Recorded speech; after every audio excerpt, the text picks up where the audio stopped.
Hi, my name is Taiwan Thomas. Today, I want to give you three practical tips that can help you navigate the current car market. Let's go ahead and dive in it. Number one, I want to encourage you to set realistic goals when it comes to the type of vehicle, the pricing of the car that you're looking for. If you have not purchased a vehicle within the last 3 years, get ready for a sticker shock. Prices of cars have increased. Cars that used to be $10,000 now they're going for 14,000. Cars that's 20,000 now going for 25,000 and so forth. It's just a very interesting time to buy a car. Now I don't want that to scare you, especially if you need a vehicle and you need transportation. You have to do what you got to do, and you just got to find the best deal possible that will fit your situation and your goal. So let me give you an example, especially if you haven't purchased a vehicle in a little while, a few years. I was pulling up some data from past transactions that I've done or current transactions that I'm in the middle of. And I pulled up some information from a Toyota Corolla. I'm currently working with someone that is looking at buying a brand new Toyota Corolla. And I just out of curiosity, I wanted to find out what did the Corollas cost a few years ago. So I pulled up some data from my information sheet or my database, and in 2015, a new Toyota Corolla, we were able to get those cars to our credit union members from our dealer partners, selling them for $17,481 back in 2015, and that's just a rough range, and that's for an LE model. Guess what they're costing now? I just pulled the value, or I just got a quote yesterday for a 2022 Toyota Corolla LE. The MSRP is 25,465, and that's pretty much what you're paying for it. 25,465 is the selling price. So if you look at the selling price compared to the selling price back in 2015, that's a difference of $7,984. What a sticker shot. What a big drastic difference in pricing of vehicles. I remember years ago when, for like a base back some years ago, Toyota used to have L models. And I think we were able to get members in some of those cars for like around 16, 16.6, 16.7, something like that. Drive out. That was including taxes and fees on a brand new car. Where right now, they're selling your base model Corolla, LE model, you're at 25,465. Now you have some dealers that's charging over that for like market adjustments and different things like that. But there are some dealers that you can still get them at MSRP. I wrote a book called 10 Mistakes to Avoid When Buying Your Next Car some years ago. And at that time, I was encouraging people not to spend over invoice on cars. Now I have to say, hey, don't pay over sticker. If you're able to get the vehicle at sticker price without a whole bunch of add-ons, you're getting a good deal for the current environment that we're in. So with all that being said, I want you to set realistic goals, and I want you to be realistic about the pricing. You may have an idea of a certain price range that you want to spend, but it may not be realistic to the market.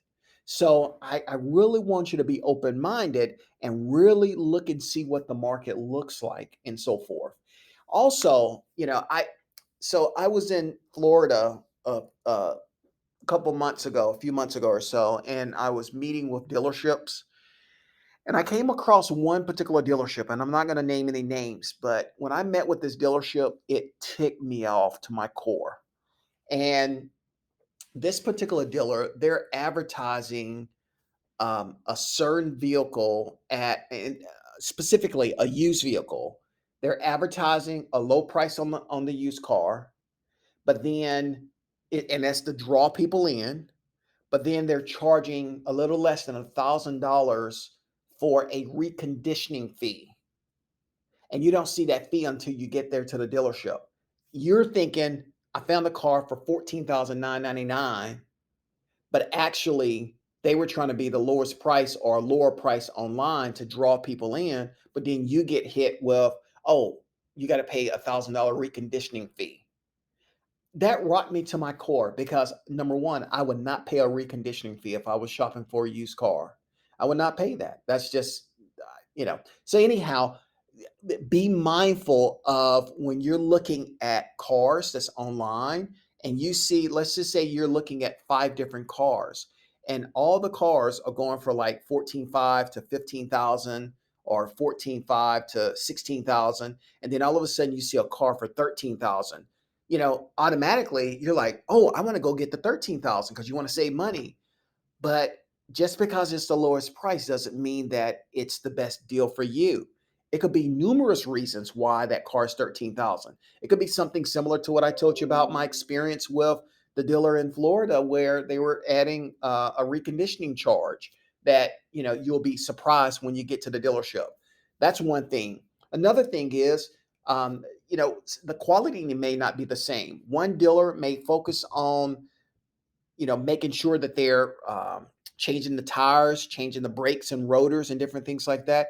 Another dealer may just put the car out there and it only has like bare minimum brakes left or bare minimum tires just to keep the price cheap. So, you got to make sure you're comparing apples with apples. And just because something is less money doesn't mean that you necessarily need to go and jump on that one.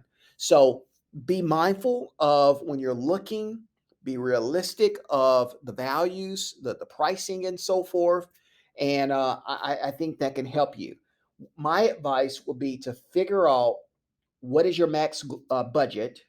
What's the max budget? If 20,000 is what you want to spend, okay, write 20,000 on a piece of paper. Make sure you know if you're financing that. Make sure you know what the payment is on that $20,000, so you're not surprised when it's time to finance the vehicle. Then you're like, oh, this is a $500 car payment. I only wanted a $200 car payment. No, know what that max loan value, that max loan amount is based on the payment. Or let me rephrase that. Find out what you can get and what your goal is, your budget goal. If it's 20,000, find out what that payment will be if you were to stay at that 20,000. And anything less than the 20,000, then you'll be coming under budget as far as your monthly payment and so forth. So establish the framework of find out what your budget is. The next thing is decide if you want a car, sedan, SUV, truck. What is it that you want? Do you need something? If you have, five kids and it's you and your spouse, you need something that seats at least seven people. So don't get distracted with cars that don't meet that criteria, that budget. Now, you may state it in your mind that we want a 2019 or above, but really with your budget, you may have to go down to a 2016 or 2017, something like that, to be able to stay within that SUV, to be able to have the type of room that you need for your family. So keep that in mind. Another thing I would encourage you to do is make a list of your must-haves, such as power windows, power locks, and most importantly, do you want an automatic or do you want a manual shift? Make sure you have your non-negotiables. Now, as for something having a sunroof, okay, that's great. Some people absolutely want sunroof, but if you come across a great deal and it doesn't have a sunroof, is that gonna and it falls exactly everything else is hidden within your parameters? Are you gonna let that stop you from pursuing that particular vehicle? So I want you to be open-minded when you're looking at particular vehicles. Now, if you're gun ho that I want a sunroof and I'm going to open that sunroof. I'm going to use it often. Go ahead and get it and stick to it. If that's what you really want. But if that's not like, if it's more like a want and a desire and not really a need, just be open minded, not to X out other options that may fit within those parameters. So keep that in mind. Okay, moving on. Number two, I spent too much time on number one. Sometimes when I talk about this stuff, I just get very passionate about it because I've seen a lot. I've seen a lot of frustration. I've seen a lot of heartache from different people experiencing different issues and so forth. And I just want to do whatever I can to help you avoid that and avoid those costly mistakes. And there's a lot of things you don't have to go through if you have the proper knowledge.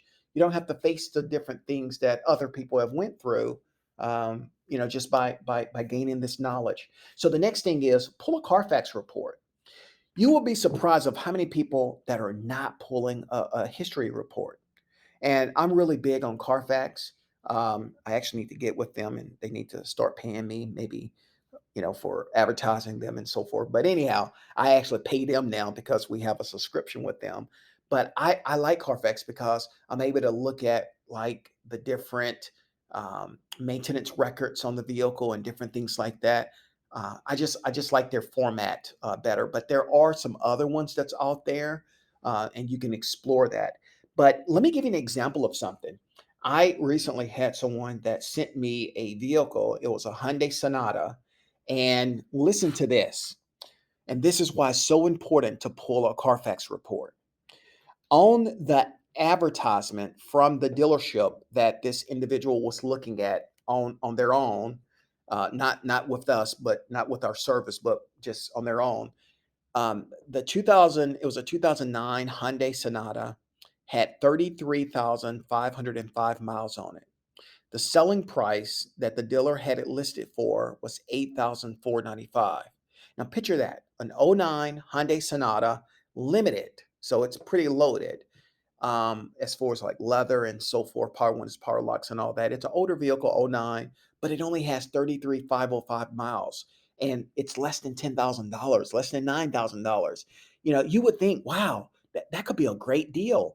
And then you scroll down the ad a little bit. It says no accidents, one owner. That looks great. Okay, that could be a potential great option. You know, the individual can be thinking. So what had happened was, we pulled the Carfax report, and to my surprise, well, first of all, it said zero accidents, clean title, one owner, personal vehicle. I mean, it looked great until I started scrolling down, and I noticed that the most recent miles that were reported on the Carfax report was 197,000 miles, 197,736. Okay, how do you go from 33,505 miles to 197,736 miles? On paper or on the ad, it looked like the perfect situation. But then, if imagine if you did not pull the Carfax and you decided you wanted to buy that car. Here you are thinking that you're buying a car with 33,000 miles on it, but in reality, it has 197,000 miles. So that's one of the benefits of pulling a Carfax report, just to make sure that uh, you're not jumping into something that maybe a little have some issues that you weren't aware of. So just be mindful of that. Okay, number three, my third tip: pull the current retail value. Pull the retail value on the vehicle. And you can find this information by going to NADA.com, and you can put the different make and model of car that you're looking for to pull the value, not to shop for a car, but just to pull the value and look and see what they're valuing the car. A lot of your financial institutions, especially in the Southeast United States, in other parts of the country, it's different, but one of the standards is NADA or JD Power. Is they rebranded and they have new ownership, but I still call it the NADA value. But you can go to NADA.com and pull that value. But listen to this. Let's use this same example of the car, that Hyundai Sonata, the 2009 that I just spoke about pulling a Carfax and all that. Let's say, '09, 8,495, 33,000 miles. I'm like, wow, it seems like a great deal. Okay, You can make the mistake of going off of what seems like a good deal without pulling the data to know that it's a good deal.